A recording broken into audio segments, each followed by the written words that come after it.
اما بعد اعوذ باللہ من الشیطان الرجیم بسم اللہ الرحمن الرحیم الاخلاء یومئذ بعضهم لبعض عدو الا المتقین صدق اللہ مولانا العلی العظیم وصدق رسولہ النبی الامین ونحن علی ذلک لمن الشاہدین والشاکرین والحمد للہ رب العالمین۔ ان اللہ ملائکتہ یصلون علی النبی یا ایھا الذین آمنوا صلوا علیہ وسلموا تسلیما۔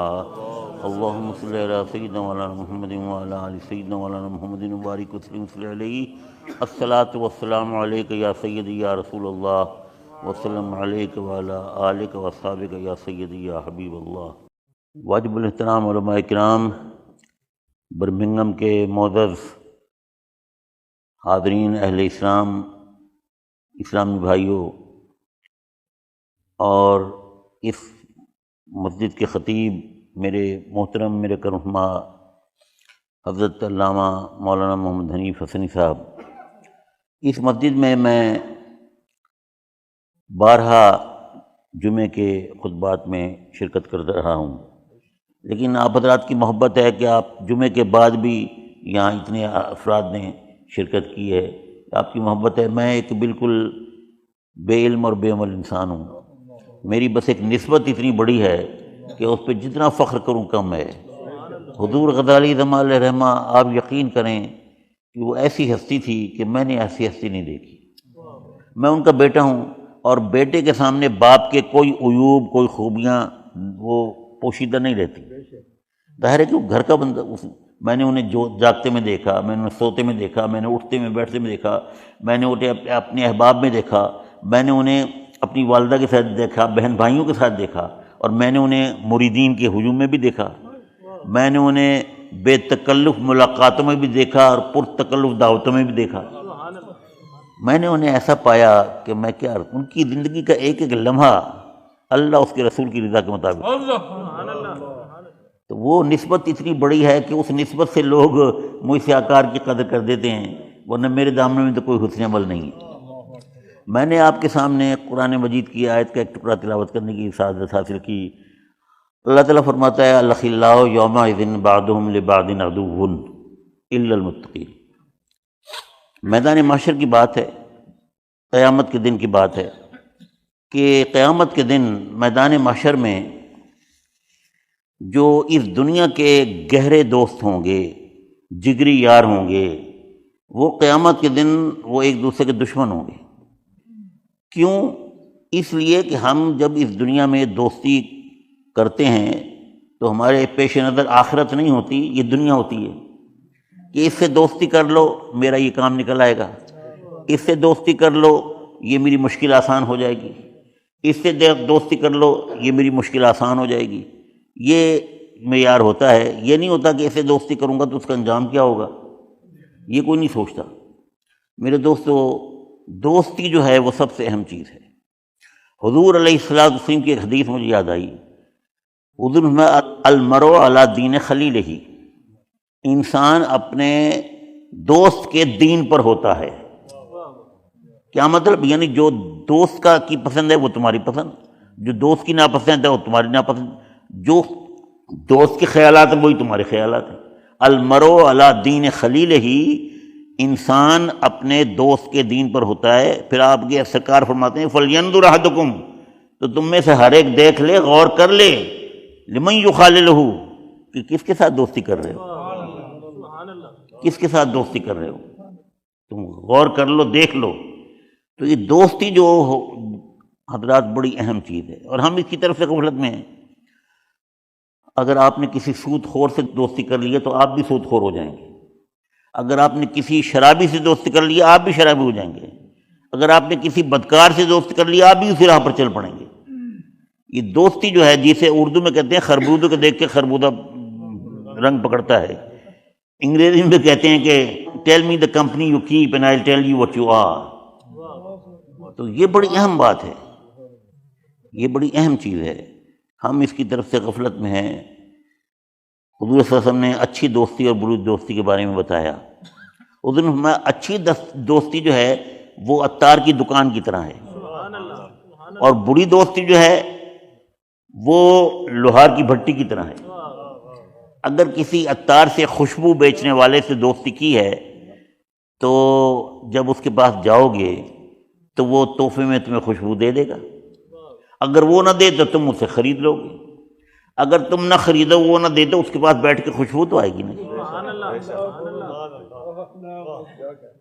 اور جو بری دوستی ہے وہ لوہار کی بھٹی کی طرح ہے کہ وہاں جاؤ گے تو بھٹی کی جو کوئلوں کی بدبو ہوگی وہ تمہیں آئے گی، اس سے تمہارے کپڑے جل جائیں گے.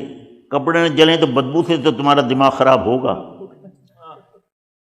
تو اس لیے میرے دوستو اگر اچھے لوگوں سے دوستی کرو گے نا تو یقین کریں کہ ان کے پاس بیٹھ کے ایک خوشبو ہوتی ہے، ایک مہک ہوتی ہے. اس لیے اللہ تعالیٰ نے فرمایا الاخلاء یومئذ بعضهم لبعض عدو. اس دنیا کے گہرے دوست آخرت میں ایک دوسرے کے دشمن ہوں گے. کیوں؟ اس لیے کہ آپ نے تو دنیاوی مقصد کے لیے دوستی کی ہے یا بھٹک کے دوستی کی ہے. تو آپ اگر پہلے سود خور نہیں تھے، آپ سود خور کے ساتھ دوستی کو آپ بھی ادھر چلے گئے. آپ پہلے نیکی کی راہ پر تھے، وہ برائی کے راستے پر تھا، آپ اس کی راہ پر چلے گئے. تو پھر وہاں ایک دوسرے کو لڑیں گے جھگڑیں گے کہ یار جس مصیبت میں میں ہوں، جس عذاب میں ہوں، یہ تمہاری وجہ سے ہوں. وہ کہے گا میری وجہ سے کیوں ہو؟ تمہیں عقل نہیں تھی، یہ نہیں تھا، اس طرح آپ. لیکن جو اللہ کے محبوب ہوگے نا، اگر ان سے دوستی کی ہے تو وہ الا المتقین، وہ متقین اگر سے اگر دوستی کی ہے تو وہ دشمن نہیں ہوں گے، وہ سجن ہوں گے، وہ دوست ہوں. وہ آپ کہیں گے حضرت میں تو بے نمازی تھا، میں آپ کی صحبت میں آیا، میں نماز شروع کر دی. میں تو غلط راہوں پہ چل رہا تھا، آپ کی صحبت ملی، ہمارے حالات ٹھیک ہو گئے. تو یہ دوستی جو ہے بڑی اہم چیز ہے. ہم اس کی طرف سے متوجہ نہیں رہتے. بچوں کی طرف بھی ہم خیال نہیں کرتے. ہمارے بچے جس ماحول میں ہوتے ہیں، گھر سے نکلتے ہیں، ہمیں پتہ نہیں بچے کس ماحول میں ہیں.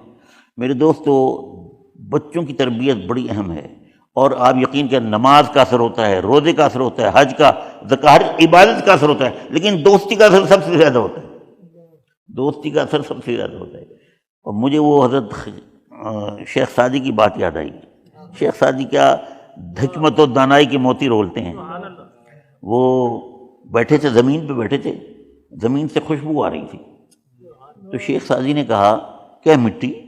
تو مٹی ہے. مٹی ہم کہتے ہیں نا جو چیز کچھ بھی نہ ہو کہتے ہیں یہ مٹی ہے، مٹی ہو گئی یہ. تو مٹی ہے، تیری کیا حقیقت ہے؟ تو کچھ بھی نہیں ہے، اور تجھ سے خوشبو آ رہی ہے.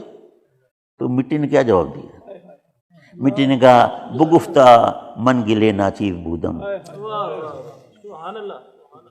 شیخ سعدی کو مٹی نے جواب دیا بگفتہ من گلے ناچیز بودم، میں تو بڑی ذلیل حقیر مٹی ہوں، ولیکن مدت باگل نشستم، لیکن میں کچھ عرصہ پھولوں کے ساتھ رہی ہوں، کچھ عرصہ میں پھولوں کے ساتھ رہی ہوں. جمال ہم نشین درمان اثر کرد وگرنہ من ہما خاکم کے ہستم.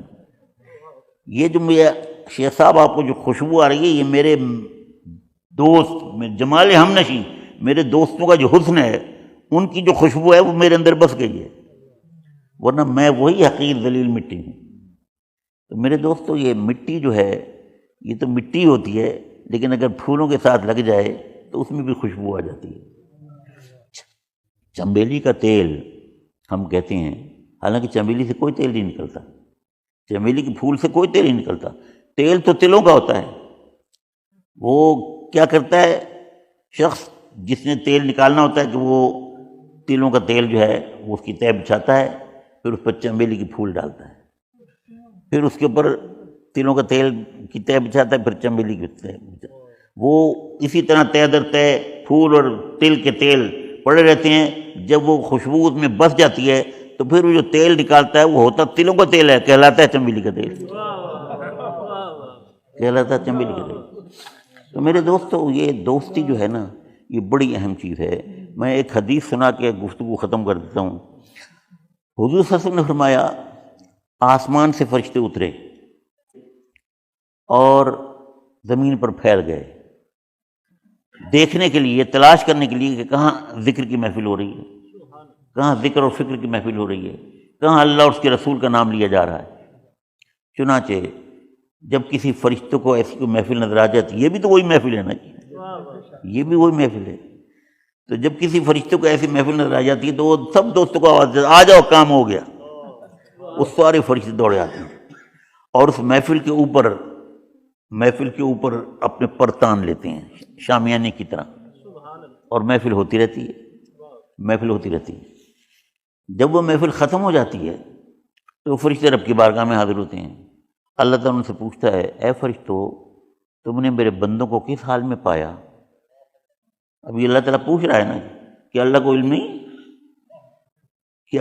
نہیں ہے؟ عالم الغیب و شہادہ ہے وہ تو پتھر کے اندر جو کیڑا ہے اس کا حال بھی جانتا ہے۔ تو معراج کی رات جب حضور صلی اللہ علیہ وسلم تشریف لے گئے مختلف مقامات پہ، تو حضور نے جبریل سے پوچھا یہ کیا ہے؟ تو لوگ کہتے ہیں لیکن حضور کو علم ہوتا تو حضور جبریل سے کیوں پوچھتے؟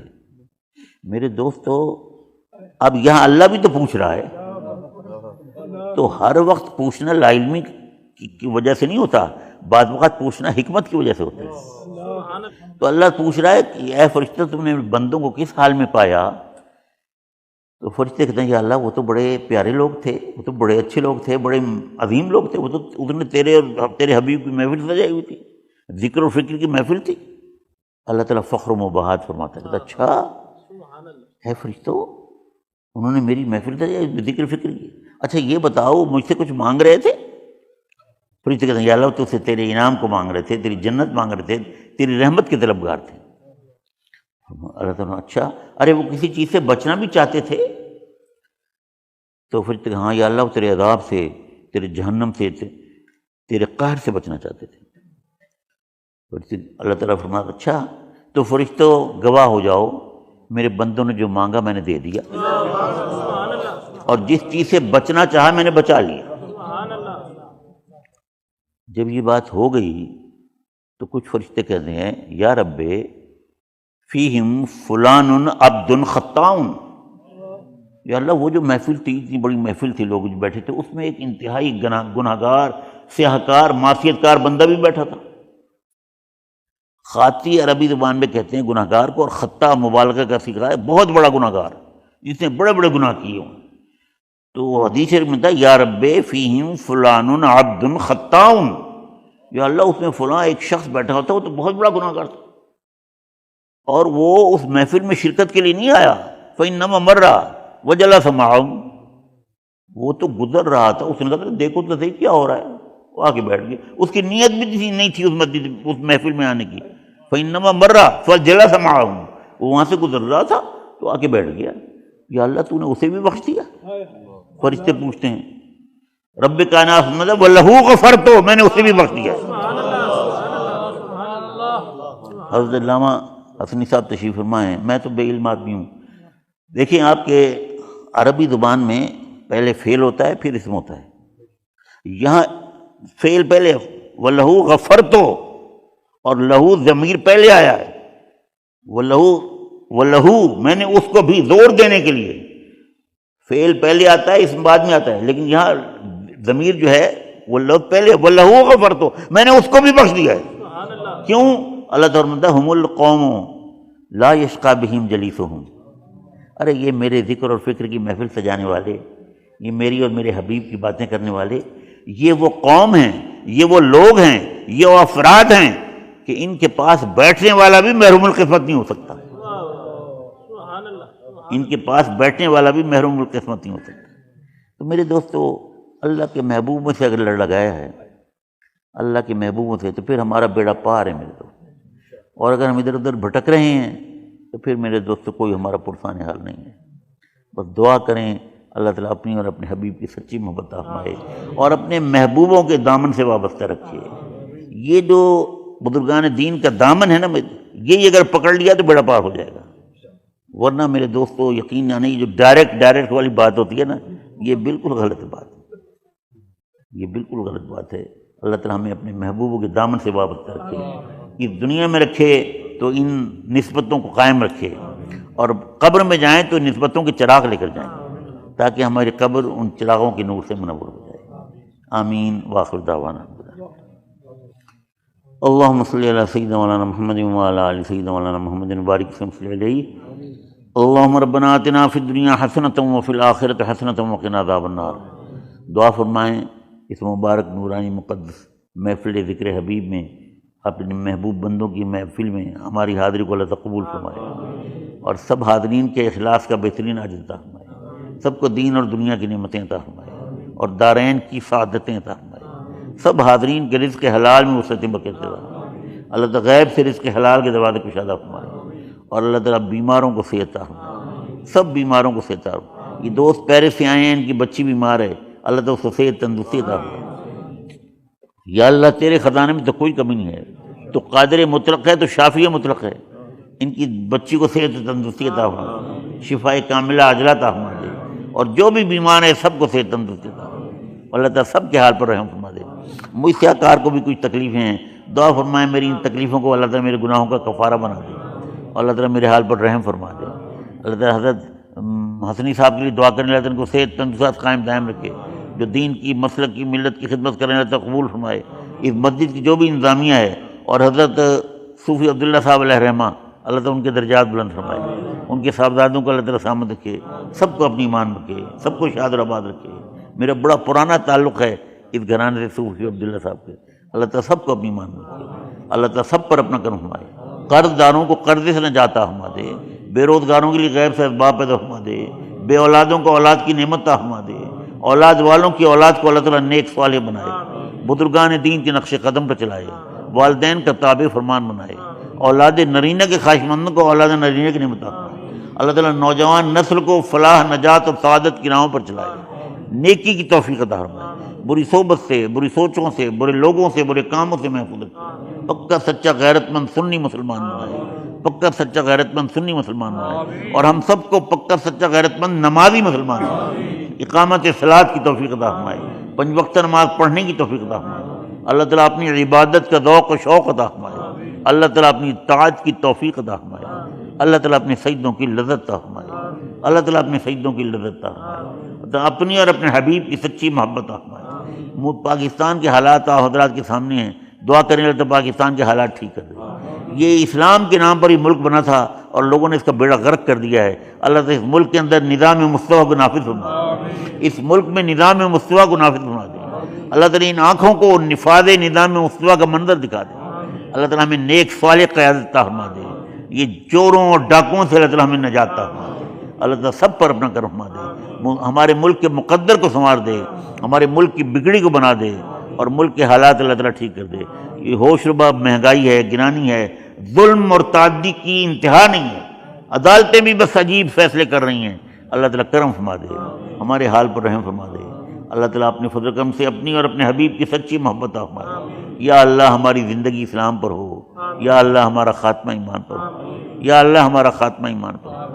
اے رب کریم، اے رؤوف رحیم، میں تو تیرا عاجز سیاہکار ذلیل حقیر بندہ ہوں، تجھے اپنی شان کریمی کا واسطہ، تجھے اپنی شان رحیمی کا واسطہ، تجھے اپنے حبیب کریم علیہ الصلوۃ والتسلیم کی عظمت و شان کا واسطہ، مجھ سیاہکار ذلیل حقیر کی ان دعاؤں کو شرف قبولیت عطا فرما، شرف قبولیت عطا فرما، شرف قبولیت عطا فرما۔